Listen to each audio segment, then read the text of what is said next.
Hello students, मीराज maths कॉर्नरमध्ये तुम्हा सर्वांचं स्वागत आहे। आज आपण बघत आहोत घनाकृतीवरील आधारित प्रश्न, जे की आपल्याला सर्व स्पर्धा परीक्षांमध्ये आढळून येतात। तर त्याचे बेसिक आणि त्याच्यावरचे काही क्वेश्चन्स आपण बघणार आहोत, तर व्हिडिओ शेवटपर्यंत नक्की बघा। आता बघा, घन म्हणजे काय बेसिकली पहिल्यांदा हे बघा। घन म्हणजे काय की ज्याच्या सगळ्या बाजू समान लांबीच्या असतात, म्हणजेच काय ज्याची लांबी इझिली त्याची लांबी, रुंदी आणि उंची ह्या काय असतात समान असतात, त्याला काय म्हणतो आपण घन म्हणतो। ठीक आहे, तर आता ह्या घनाला कोपरे किती असतात बघा। कोपरे म्हणजेच काय, हा एक कोपरा झाला, हे 2 3 हे 4 5 6 7 आणि 8। घनाला कोपरे किती असतात तर 8 कोपरे असतात। ठीक आहे, नंतर बघा घनाला बाजू किती असतात। बाजू म्हणजे काय की ही बाजू, हे बघा ही एक बाजू झाली घनाची, ही दुसरी बाजू झाली, हे 3 हे 4, या पुढच्या 4 मागच्या 4 झाल्या। ठीक आहे, म्हणजे ह्या 4 झाल्या, 4 आणि 4 किती झाल्या 8, नंतर हे 9 10 11 आणि हे 12, म्हणजे घनाला एकूण बाजू किती आहेत तर 12 बाजू आहेत असं इथे तुम्ही म्हणू शकता। नंतर घनाला पृष्ठे किती असतात। पृष्ठ म्हणजे काय की ही पूर्ण बाजू, हे एक पृष्ठ झालं।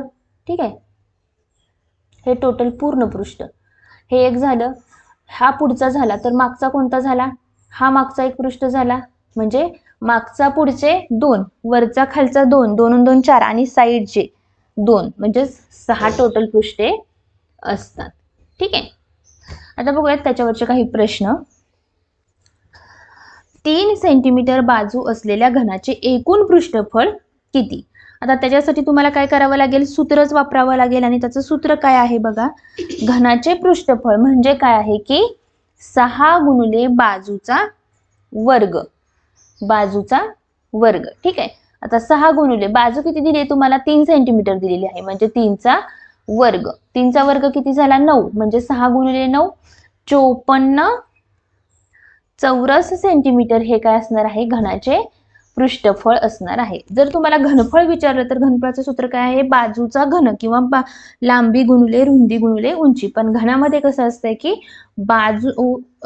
लांबी, रुंदी आणि उंची काय असते समान लांबीची असते, त्याच्यामुळे काय होतं की घनाचे घनफळ हे बाजूचा घन असंही तुम्ही इथं लिहू शकता। ठीक आहे, आता बघा इथं हा जरा वेगळ्या प्रकारचे प्रश्न असतात, हे विचारले जातात एक्झामला। तर बघूयात काय विचारले जाते। 3 गुणिले म्हणजेच 3 बाय 3 बाय 3 आकारमानाच्या, म्हणजेच काय ह्याचे ते डायमेन्शन्स आहेत। 3 बाय 3 बाय 3 म्हणजे काय, त्याची लांबी 3 असायला पाहिजे, रुंदी 3 असायला पाहिजे आणि उंची 3 असायला पाहिजे। त्या घनापासून 1 बाय 1 बाय 1 आकाराचे लहान घन तयार केल्यास एकूण किती काप करावे लागतील। आता एकूण किती काप करावे लागतील तर बघा, हे पूर्ण किती आहे, हे 3 सेंटीमीटर आहे किंवा हे 3 आहे, आणि त्याची रुंदी पण किती आहे 3 आहे। तर तुम्हाला 1 बाय 1 बाय 1 करायचे असेल तर काप कसे करावे लागतील बघा। काप म्हणजे कसं करावं लागेल, हा जर इथून आडवा असा कापला, पूर्ण हा एक काप झाला, नंतर हा दुसरा काप झाला। ठीक आहे, नंतर बघा हा उभा तुम्हाला काप करावा लागेल, हा एक आणि हे एक, हे झाले टोटल 4 काप। नंतर हा असा एक करावा लागेल आणि हा असा एक, म्हणजे टोटल किती काप करावे लागतील 6 काप करावे लागतील। ठीक आहे, 6 काप करावे लागतील। ही काय झाली एक तुमची मेथड झाली पूर्ण। पण जर शॉर्टकट असेल तर ह्याला शॉर्टकट काय आहे बघा, जेवढी बाजू आहे, आता ह्याची बाजू किती आहे 3 बाय 3 बाय 3 ची, म्हणजेच बाजू वजा 1 गुणिले 3, हे काय आहे त्याचं सूत्र आहे। म्हणजेच कसं केलंय बघा, इथं बाजू वजा 1 गुणिले 3, बाजू किती आहे 3, 3 वजा 1 आणि गुणिले 3, म्हणजेच 3 वजा 1 2, 2 गुणिले 3 किती झाले 6 काप। तेच उत्तर येते, फक्त तुम्हाला काय फक्त इथं ट्रिक वापरलेली आहे। किंवा ही ट्रिक लक्षात राहत नसेल तर सरळ काय करा, जे आकारमान दिलेले आहेत त्याच्यामधून प्रत्येकातून 1 वजा करा आणि त्यांची बेरीज करा। 3 मधून 1 वजा केले राहतात 2, अधिक 3 मधून 1 केले 2, 3 मधून 1 केले, हे सगळ्यांची जर बेरीज केली तर तुम्हाला लक्षात येईल की किती काप।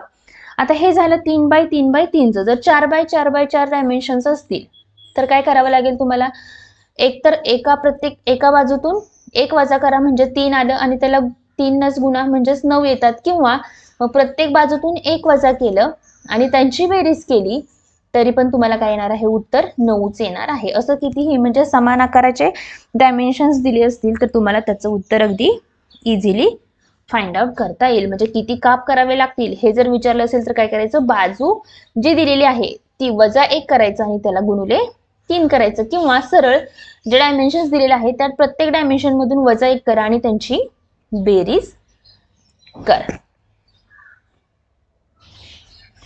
पुढचा प्रश्न बघूयात आपण की एकूण किती लहान घन तयार होतील हे तुम्हाला विचारलेलं आहे. आता लहान घन तयार होतील हे जर विचारलं असेल तर आपण कसं काढणार बघा. याच्यामध्ये लहान घन म्हणजे काय, हा एक घन झाला 1/1 चा, हा एक घन, हा 2 घन, म्हणजे प्रत्येक बाजूवर किती झाले 2, हे 3 4 5 6 7 8 9, हे पुढचे 9 मागचे 9, टोटल किती झाले 11 झाले, सॉरी 9 आणि 9 18 झाले. नंतर इकडचे 9 आणि इकडचे 9 बघा किती झाले, इथं पण पुन्हा 18 झाले. ठीक आहे. नंतर हे मधले 3 आणि इकडचे 3 खालचे 3 असे किती होतात,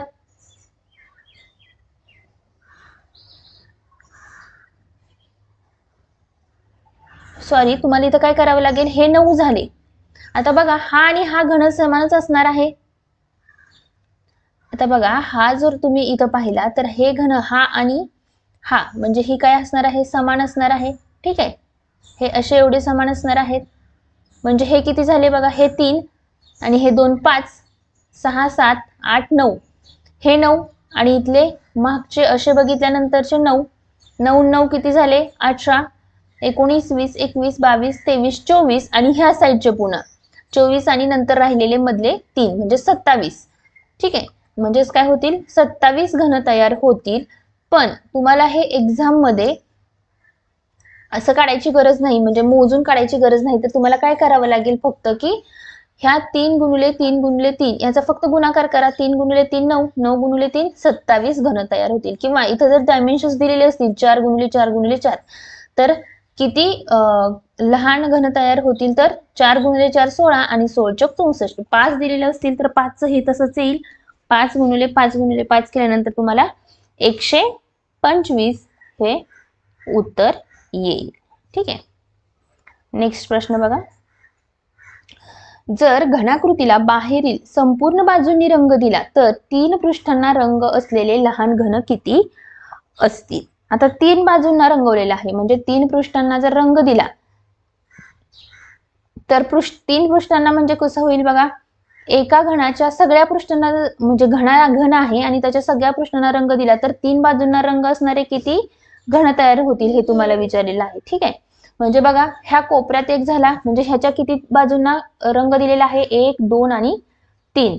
नंतर इथं खाली पण बघा तुम्हाला ह्या कोपऱ्यातल्या पण घनाला, कारण खालची एक बाजू असणार आहे तिथं पण कलर येणार आहे. नंतर इथं पण बघा साईडच्या बाजूला एक कलर येणार आहे. ठीक आहे, आणि हा इथला कोपऱ्यातला तुम्हाला इथं दिसत नाहीये पण इथं पण एक काय असणार आहे, 3 बाजूंना कलर असणार आहे. ठीक आहे, नंतर बघा इथं पण असणार आहे.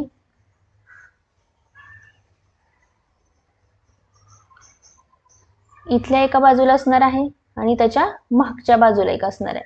म्हणजेच टोटल कोपरे म्हणजे जेवढे कोपरे आहेत त्या कोपऱ्याच्या प्रत्येक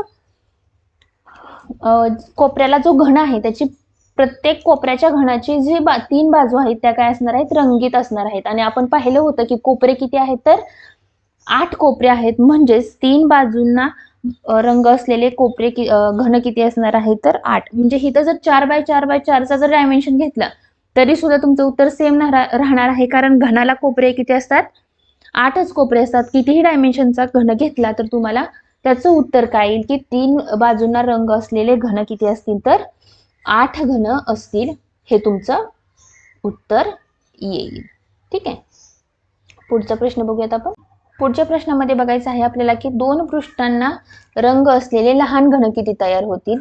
तर बघा आता याच्यामध्ये बघा हा एक पृष्ठ आहे इथं,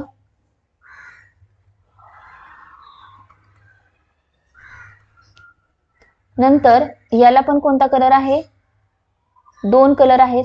ठीक आहे, हा मधल्या ह्याला, नंतर ह्याची ही समोरची बाजू आणि खालच्या बाजूला एक 2 बाजूंना कलर असणार आहे. याच्या 2 बाजूंना कलर असणार आहे.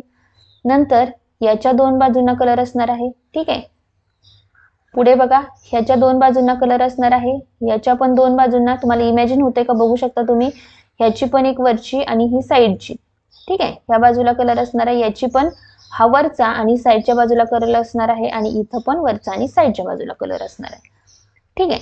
आता बघा याच्यामध्ये टोटल किती घन झाले की ज्याच्या दोन बाजूंना कलर आहे.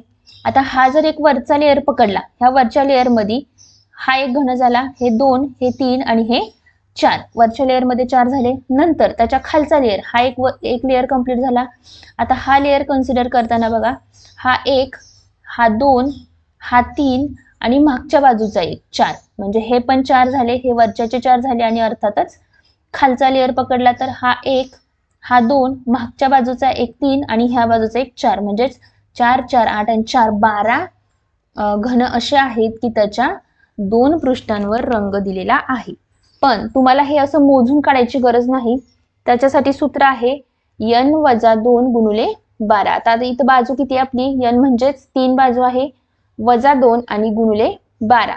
3 - 2 किती येतात, 1. 1 गुणिले 12 केल्यानंतर तुमचं उत्तर डायरेक्टली काय येतं, 12 येईल. किंवा इथं जर 4/4 चा जर घन असेल तर कसं येईल, 4 - 2 गुणिले 12, म्हणजे 4 - 2 2, 2 गुणिले 12 केल्यानंतर किती येईल, 24. हे तुमचं सिमिलरली तुम्ही 5/5/5 चा असेल तरीही तुम्ही त्याचं उत्तर काढू शकता.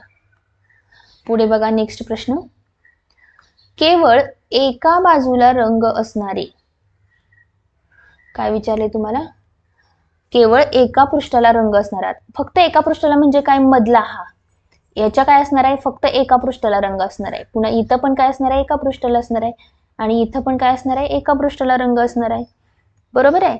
म्हणजेच काय बघा, एका बाजूच्या फक्त एकाच पृष्ठाला, म्हणजे पुढचे 3 झाले आणि मागचे 3, टोटल किती झाले, असे 6 पृष्ठ झाले की ज्याच्या फक्त एका बाजूलाच रंग, म्हणजे 6 घन असे झाले की त्याच्या फक्त एका बाजूलाच रंग आहे. किंवा तुम्हाला ह्याच्यासाठी पण एक सूत्र आहे, n - 2 ब्रॅकेटचा वर्ग गुणिले 6, म्हणजे n किती आहे इथं, 3 - 2 चा वर्ग गुणिले 6. 1 3 - 2 किती होतात, 1. 1 चा वर्ग 1 गुणिले 6, म्हणजे तुमचं उत्तर काय येईल, 6 हे तुमचं उत्तर येईल.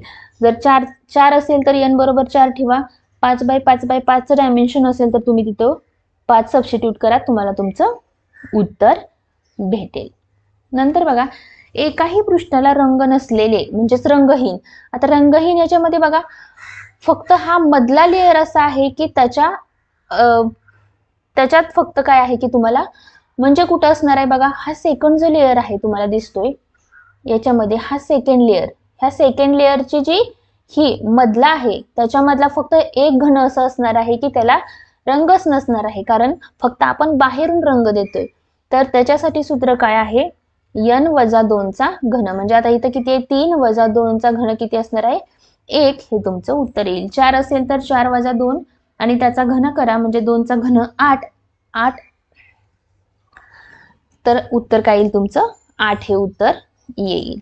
नेक्स्ट बघा, 4 पृष्ठभाग रंगीत असलेल्या ठोकळ्यांचे. आता 4 पृष्ठभाग, कोणत्याही ठोकळ्याचे 4 पृष्ठभाग रंगीत असतील का, नसणार आहेत, कारण फक्त आपण काय करतो, बाहेरून रंग देत आहे, त्याच्यामुळे काय येणार आहे तुमचं उत्तर इथं, 4 पृष्ठभाग रंगीत असलेल्या ठोकळ्यांची संख्या किती असणार आहे, तर 0 ही संख्या असणार आहे.